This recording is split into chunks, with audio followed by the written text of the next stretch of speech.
것 같습니다. 새로운 난장, 새로운 굿판, 그 5천 명의 창업가들을 먼저 시작을 해서 이걸 계속 확대 발전시켜 나가겠다라는 거죠. 일단 올해 첫 번째 프로젝트로 5천 명 이렇게 한번 해보는 네네네. 거죠. 네, 네. 연초부터 쭉 예. 진행해서 말씀하신 국가 음. 창업시대 전략회의 1월에 예. 있었고요. 네. 3월부터 시작해서 지금 5월 15일까지 예. 1차 지원을 받고 있고요. 지금 모두의 예. 창업 앱이 있습니다. 그 아무데나 창에 모두의 창업 검색하시면 거기 네. 들어가서 앱도 예. 다운로드 받으실 수 있고 사이트도 갈 수 있는데 거기 들어가면 바로 지원하기 누르면 되는데 거기는 아이디어만 넣으시면 돼요. 그러니까 지원은 쉽고요. 예. 아이디어 넣으시면서 누가 나를 도와주게 할 것인가를 선택할 수 있어요. 전국에 100개의 100여 개 보육기관들이 거기에 네. 있습니다. 예. 그 보육기관 중에 어딘가 본인이 살고 계신 지역이나 아니면 마음에 드는 지역의 기관을 선정하시면 그 기관에서 지원자를 케어하면서 이제 5천 명을 선발하는 과정으로 갑니다. 야, 이건 드라마네요. 네, 또 네. 다른 측면에 전 네. 세계에서 우리만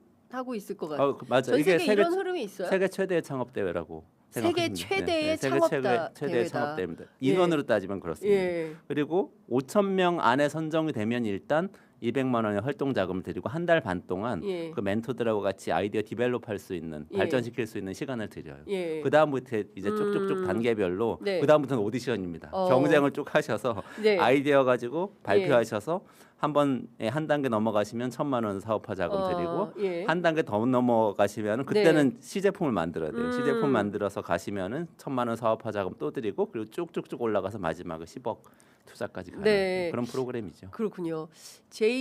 JJOBIT님께서 어제 모두의 창업 제안서 보냈는데요. 취재 편의점 보고 했습니다. 아, 풍력에 관련된 건데 접수 쉽게 하도록 되어 있더라고요. 아, 네. 예, 예. 이게 또 비하인드가 있는데 접수가 네. 정부 사업이 이렇게 접수가 쉽지가 않거든요. 그렇죠. 네, 대개 경우에 이재명 정부가 어떤 정부입니까? 또 실행의 정부 아닙니까? 실행의 정부. 1월 30일에 이거를 예. 전략회의에서 예.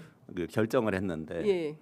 지금 3월 달에 앱이 나왔거든요. 근데 보통 정보 프로세스면은 이거 결정했으면 이제 예산 찾아야죠. 그렇죠. 예산 찾는데 몇 달. 예. 그다음에 공고 또 내야 예. 되는데 공고해서 또 몇 또 달 몇 지나. 달. 예. 그리고 용역업체들 들어오면 예. 입찰해 가지고 선정하는데 또 좀 예. 시간 걸리고 그렇죠. 그러면 6개월 금방 예. 가거든요.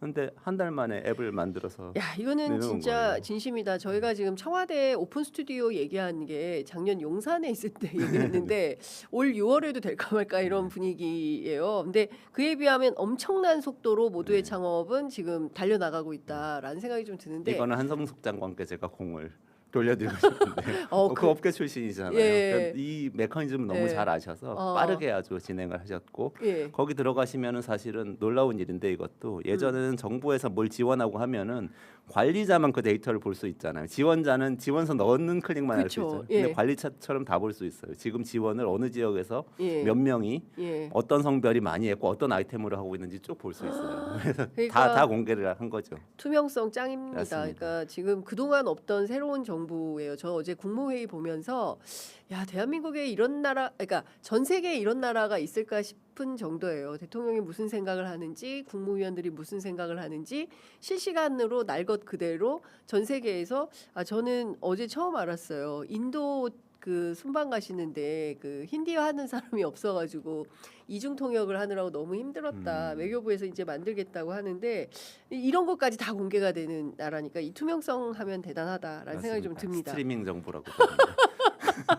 실행의 정부, 스트리밍 정부 이게 지금 당국자들끼리 일이 마구 하느니까 이런저런 조언을 만들어내면서 근데 굉장히 재밌고 기쁘게 일하는 것 같습니다. 그럼요. 일하는 얼굴은 분위기 몹시 좋죠. 피곤해 보이십니다. 피곤한 줄 모릅니다. 안색은 매우 피곤해 피곤한 줄 보이십니다. 몰라요. 전혀 피곤하지 않습니까? 안 피곤합니다. 대통령이 보시고 계시다고 생각해서 그러시는 거죠? 에너지가 샘솟죠. 네, 에너지가 샘솟고 계시다라는 말씀 너무 재밌습니다. 그런데 혹시 자격 조건 같은 게 있습니까? 까다로워서 나는 하고 싶은데 혹시 뭐 대졸자만 가능해. 뭐 혹은 뭐 나이 저 30세 이상은 지원 못해. 뭐 이런 전혀 없습니다. 전혀 없습니다. 예. 그리고 제가 지금 앱을 한번 당당히 열어봐. 앱을 좀 당당히 열어서 여러분이 열어볼게요. 실행을 좀 창업 해주시면 도전 완료 지금 이 시간까지 17,262명이고요. 예. 14,057명은 아이디어 작성 중입니다. 근데 보니까 청년이 63.5%인데 예. 중장년도 36.5% 계세요. 와. 60대도 3.7%, 예. 70대도 적으시긴 한데 70대도 0.5% 있어요. 와. 70대도 도전하는 도전을 하고 분들이 계시다. 있어요. 40, 50대는 당연히 많고요. 예. 그리고 이제 수도권이 54%인데 지방도 46%는 예, 예. 들어오고 있고요. 예. 누구나 할 수 있습니다. 아무런 이 장벽은 없어요. 네. 그리고 심사할 때도 이런 배경을 보는 게 아니고요. 여기 올린 아이디어만 봅니다. 그래서 이 심사를 하시는데 학벌이든 예. 지역이든 아무 지역이든. 장벽도 없다는 거 예. 생각하시고 누구든지 넣어주시면 지금 이 됩니다. 순간 아이디어만 있으시다면 요 아이디어로 내가 한번 승부를 해보겠다라고 생각하시는 아이디어만 있으시다면 일단 도전하셔라. 네. 예. 그런데 지금 시작한 지 몇 달 안 됐는데 만 몇천 명이 벌써 도전장을 내셨다는 거는 굉장히 긍정적인 기획자의 실행자의 한 사람으로서 어떻게 평가하세요? 그렇죠. 예. 저기 이게 정부 사업이 사실 지원자가 그렇게 많지 그쵸. 않거든요, 예. 항상. 그래서 저희가 이 사업 시작할 때 봤더니 한 16,000건 정도 들어왔던 게 그동안에 예. 정부 사업에서 최고로 많이 지원했던 거였어요. 아. 중앙정부, 지방정부 합쳐서. 근데 네. 지금 우리 5월 15일까지 요거 예. 진행하고 있는데 네. 17,000명이니까 이미 그거는 지나간 것 같고 아이디어 작성 중인 분까지 까지 합치면 합치면 3만 명 3만 명이 넘으니까 넘는 이제 거죠. 뭐 더 넘을 것 예. 같고요. 근데 회원으로 가입한 분들 7만 1,000명이 계시거든요. 이분들까지 작성하면 우와. 이제 역대 최대는 기록하지 않을까. 야, 이거 어마어마한 겁니다. 열풍입니다. 열풍. 진짜 스타트업 그야말로 열풍. 예, 스타트업 열풍인데요. 근데 이런 건 어떻습니까, 비서관님? 대한민국에 치킨집이 몇 개고, 뭐 호프집이 몇 개인데 이 또 모두의 창업으로 해서 자영업자들 또 양산하는 거 아니야? 그 이재명 정부 때는 이렇게 했다가 또 다음 정권 바뀌면 케어가 안 되는 거 아니야? 이렇게 생각하시는 분들이 있어요. 정부가 생각하는 것에서는 이런 분들에 대해서 어떤 말씀 주시겠습니까? 개인적인 생각을 좀 말씀드려도 될까요? 아유, 그럼요. 정부 환영입니다. 예. 우리 동네에 제가 서울에 그 대방동이라는 데 살거든요. 예. 우리 여기 동네에, 가까워요. 예. 여기 가깝잖아요. 예. 빵집이 하나 있었어요. 근데 한 25년 전에 네. 저는 그 동네에서 태어나서 계속 살았어요. 오, 예, 대방동에. 예. 참고로. 대방동에서 빵집이 토박이 대방동. 어릴 예. 때부터 있던 빵집이 있었는데 어느 날 그게 프랜차이즈 빵집이었거든요. 근데 어느 날 딱 빵집에 빵 사러 갔는데 프랜차이즈 간판 내린 거예요, 갑자기. 네. 그래서 사장님한테 여쭤보니까 예. 이 프랜차이즈 본사에서 예. 원래 우리가 빵을 구워서 파는 프랜차이즈였는데 예. 생지 갖다 주고 이제 냉동 생지 그냥 그대로 구워서 팔라고 그런다. 예. 우리는 반죽해가지고 만들어야 되는데 그래서 그냥 우리 반죽해서 만들고 어허. 일하는 사람 5명 있는데 예. 같이 결의하고 예. 이렇게 하기로 독립반을 5인 했다. 결의. 자, 근데 빵집 하면 우리가 음. 아무런 기술도 없는 정말 과잉 생산되고 있는 아무 부가가치가 없는 그런 제품이라고 생각하기 쉽잖아요. 우리 사회가 소상공인 자영업자 보는 시각이 그런데요. 예. 전 이분들도 자존심이 있고 기술이 있고 예. 어쩌면 혁신을 해서 더 나은 빵을 만들 수 있는 마음가짐과 어쩌면 기술이 그렇죠. 있을 거라고 수 생각합니다. 있죠. 이 사장님 그렇게 해서 성공하셨어요. 그래서 예. 지금 20년 지난 지금까지도 동네에서 당당하게 예. 프랜차이즈 빵집 어. 사이에서 독립빵집을 운영하고 계세요. 그리고 우리 그렇구나. 사회가 자영업자를 볼 때 예. 과잉이니까 줄여야 된다. 네. 이런 시각으로 보면 안 된다고 저는 자영업자 정책을 담당하고 있는 예. 중소벤처비서관으로서 생각합니다. 어떻게 예. 봐야 되냐면 예. 어려우신 거 맞아요. 예. 그러면 이분들이 어떻게 혁신을 해서 가치를 높일 수 있을까에 대해서 같이 고민해드려야 됩니다. 네. 디지털 전환도 해드려야 되고 AI도 활용할 수 있게 해드려야 되고 예. 브랜딩도 도와드리고 그런 일들을 이제 해드리면서 아하. 물론 너무 똑같은 업종에 다 몰려들어서 서로 간에 이 피 흘리는 출혈 경쟁을 하는 거 막아야 됩니다. 그건 네. 이제 프랜차이즈 정책이나 여러 가지 정책으로 막아야 되는데 예. 그렇지만 지금 하고 계신 분들은 가치를 높일 기회가 있거든요. 모두의 창업 같은 곳이 네. 똑같이 사실은 치킨을 가지고 사업을 하더라도 예. 나는 어떻게 혁신할 수 있는가 한 번 더 고민할 수 있게 해주는 거예요. AI를 활용해서 창업을 해서 나는 뭔가 다른 부가가치를 주겠다라고 생각하시는 분은 사실은 뭐든지 할 수 있습니다. 뭐든지 혁신의 이 부가가치가 높아질 가능성이 예. 있어요. 이런 시각으로 저는 봐야 된다고 그렇군요. 보고요. 주로 그렇지만 기술 창업입니다. 주로 기술. 기술 창업이면 예. 더 이 가능성 높아지실 수 있는데 예. 그렇지만 이 기술이 항상 거창한 것만은 아니에요. 그냥 주변에서 보이는 예를 들면 이런 마이크를 지금 이렇게 세워놓고 있는데 이 마이크가 어떤 형태가 되면은 더 나은 방송이 가능할까? 네. 를 고민하는 것도 사실 기술에 대한 고민이거든요. 그렇죠. 근데 그런 기술에 대한 자료가 옛날에는 소수에게 한정되게 폐쇄적으로 네. 주어졌었는데 지금은 AI를 통해서 검색하면 얼마든지 하이테크도 찾아볼 수가 있기 때문에 네. 그런 기회를 좀 많은 분들에게 해볼 수 있게 드린다는 그런 취지입니다. 그동안 우리가 이제 생각했던 개념은 자영업자 그러면 IMF 때 회사에서 갑자기 정리해고 당해가지고 퇴직금은 받았는데 이걸 가지고 적당히 할 수는 없고 40대이기 때문에 아직 일할 능력은 있고 그러니 동네에 치킨집 피자집 열어가지고 몇 년 해보다가 프랜차이즈 하다가 가맹점해서 본사에 다 돈 주고 실제로는 직원들 두고 영업하기 어려워서 나 홀로 이렇게 이런 분들이 이제 주된 분들이었단 말이죠. 그러니까 되게 뭐 치킨집이 2만 몇천 개가 있다는 네. 거잖아요. 뭐 그만큼 또 인터넷 언론이 있다는 이제 대한민국 언론이 있다 뭐 이런 이제 보도도 나오고 그러는데 근데 이런 거를 그러면 구체적으로 정부가 어떻게 바꿔낼 수 있을까? 이렇게 패턴화되어 있는 질서를 어떻게 바꿀 수 있을까? 그러니까 뭐 AI를 활용하는 방법도 알려주시고 브랜딩 전략도 해주시고 뭐 이런 등등을 해주신다고 하는데 구체적으로 이게 나에게 어떻게 올 수 있나 아직은 이게 잘 상이 안 잡히거든요. 네.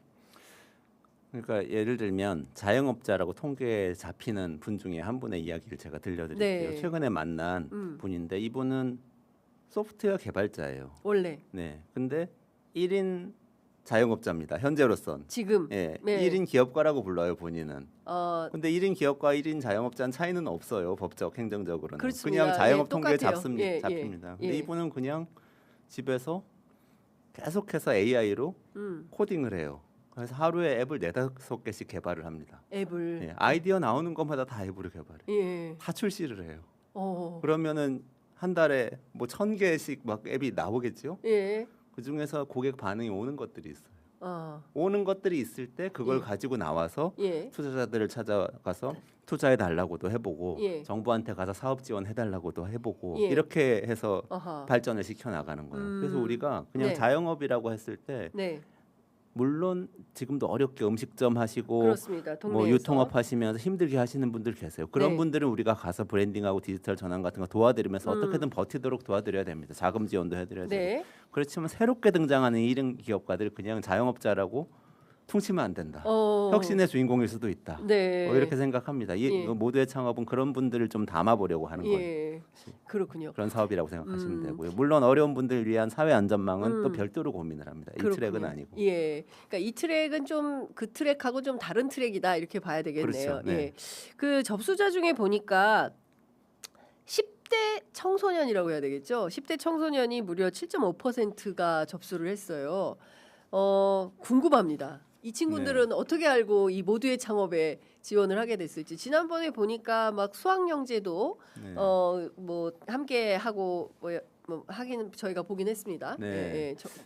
그러니까 사실 그 10대가 7.5%나 접수했다는 게 굉장히 고무적인데요, 사실 근데 중소벤처기업부에서 좀 10대도 창업할 수 있는 프로그램들 두고는 있습니다. 아. 모두의 창업 이전부터. 예. 그러니까 예를 들면 컴업이라는 중기벤처부에서 이 코리아 스타트업 포럼하고 하는 연말에 하는 굉장히 큰 스타트업 최고의 행사가 있어요. 예. 뭐 국제 행사고. 근데 예. 거기에는 청소년 트랙이 따로 있어서 쭉 청소년들이 이 아이디어를 가지고 와서 경진 대회 해가지고 예. 거기서 이 상 받은 곳들은 또 거기 가서 발표하고 그렇게 이 육성하는 프로그램도 있고요. 지금 이 고등학교에 가보시면 진로 교육 프로그램 중에서 또 창업과 관련된 기업가 정신과 관련된 교육도 있고 네. 뭐 교과서도 있고 오. 뭐 이렇게 지금 나름 잘 그렇구나. 안 보여도 하고 있습니다. 있구나. 이미. 네. 예. 그런데 사실 제가 말씀드렸잖아요. 아까 컴퓨터 몇 대 쌓여 있는 게 그러니까. 그게 하나의 스타트업 예. 회사고 그게 나중에 미래의 기업의 모습이라면 이 친구들은 당연히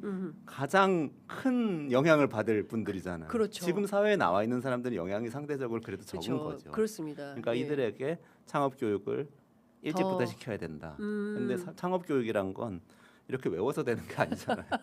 그러니까 그렇습니다. 당연히 여기에 뛰어들게 해야 된다라는 예. 생각으로 10대들한테도 홍보 많이 하고 있습니다. 어. 고등학교 트랙도 만들어 볼까 이런 생각도 지금 한 장관님이 하고 계시더라고요. 아니 그러니까 지금 있는 이 모두의 창업과 다르게 아예 고등학교 아예 트랙을 청소년 따로 트랙도 만들어 볼까 이런 고민도 이제 있는 예, 거죠. 그럴 것 같아요. 그리고 얼마나 그 지금은 사실 이제 저희 세대만 하더라도 AI 시대보다 그 직격탄을 맞는 세대는 아닌 것 같아요. 그런데 지금 10대 청소년들 같은 경우에는 어쩌면 로봇하고 경쟁해야 되는 최전선에 서 있는 친구들이 되지 않을까라는 생각이 좀 들기도 해요. 그렇죠. 그런 측면에서 네. 정부 차원에서 보다 더 적극적인 뭔가 그 지원 같은 게 필요해 보이기도 합니다. 우리 교육이 많이 문제의식 있으실 것 같은데요. 사실 엄청난 문제의식이 있습니다. 주인이 되는 교육을 잘 시키지 않거든요. 그렇습니다. 그나마 그래도 지금 민주시민교육 이런 게 들어와가지고 민주주의적으로 주인이 되는 내용들은 예. 교과에 많이 있는데 사회에 나와서 경제 활동할 때 주인이 된다는 거 결국 창업이거든요. 네. 스타트업 하는 게 내가 주인이 돼서 이 음. 조직을 끌고 가고 하는 건데 거기에 대한 교육이 좀 부족하다는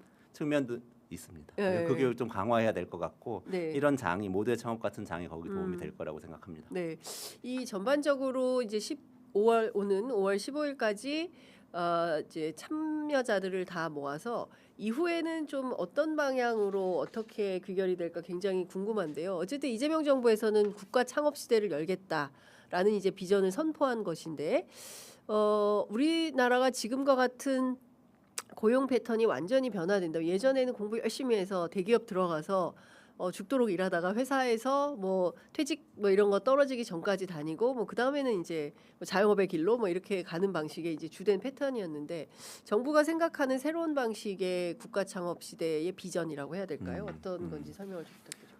제가 연초에 네. 그 강훈식 비서실장이 이야기했던 말씀을 드릴게요. 우리가 경제를 회복시키고 성장시키는데 사실은 그동안에는 수도권 대기업 경력자 중심이었다. 그런데 이제는 지방 중소벤처 청년을 중심으로 가야 한다. 수도 우리 회의에서 이렇게 어, 얘기를 예. 나중에 대통령 말씀으로도 예. 나왔어. 예. 수도권에서 지방으로 대기업에서 예. 중소벤처기업으로 예. 경력자에서 청년을 중심으로 이동시켜야 한다라는 얘기. 예. 이게 딱 우리 기조입니다, 사실은. 그래서 이제 모두의 창업인 거고요. 네. 조금 더 높이면 우리 경제 정책 핵심은 모두의 성장이잖아요. 그렇죠. 성장을 하지 말자는 게 아니고 네. 모두 성장을 하자. 예. 편중되지 않게 예. 그런 얘기인 고르게 겁니다. 앞으로 성장하자. 방향은 그래서 보시려면은 지난주에 우리 경제관계 장관 회의에서 발표한 창업도시라는 정책이 있어요. 그게 국가 창업 시대 2탄이 2탄이에요. 네. 1탄은 저기 이 모두의 창업이었는데 예. 두 번째로 또 테크 창업에 대한 창업 도시가 나왔는데 이건 뭐냐면 대전에 카이스트 있잖아요. 네. 그리고 대구에 디지스트 있죠. 대구과기원. 예. 그리고 광주에 지스트, 예. 광주과기원 있고요. 울산에 유니스트, 울산과기원 있습니다. 예. 일단 우리가 지방에 음. 뭔가 기술이나 능력이 없다는 생각은 하지 말자. 여기 과기원들 가보면요. 그 나주에 있는 켄텍, 네. 한국에너지공대까지 예. 포함해서 가보면 예. 진짜 첨단 기술들이 있어요. 거기. 어. 랩에 가면 정말 우리가 상상하지 못했던 막 이런 물 분해해 가지고 에너지로 만드는 기술 막 개발하고 오, 있고요. 진짜요. 막 무슨 생명공학 이 기술을 통해 가지고 그러니까 바이오 플라스틱 같은 거 만드는 예. 실험하고 있고 많은 것들이 개발되고 있어요. 근데 그게 사업으로 한번 연결되도록 해보자라는 게 창업도시 프로젝트입니다. 그래서 4개 도시를 창업도시로 지정을 했어요. 네. 그래서 4개 도시에 있는 이 과기원들의 예. 창업원을 만들고 교수 학생뿐만 아니라 지역 사회에서도 여기 와서 교육받아서 창업할 수 있도록 도와주고 예. 최대 1,000억 원까지 지금 도시마다 올해 예산으로 추경해가지고 올해 예산으로 최대 1,000억까지 다 지원을 하기로 했거든요. 네. 이게 이제 그 다음 단계. 그러니까 이렇게 모두의 성장으로 지방으로 가서 네. 청년들이 창업할 수 있도록 만들어주는 거. 대기업 취직 안 해도 네. 말씀하신 대로 그러니까 창업해서 예. 그 신기술을 가지고 나중에 성장하겠죠. 중소기업 되고 중견기업 되고 대기업 되도록 네. 만들어주는 게 이게 이제 저희 어. 정책 방향입니다.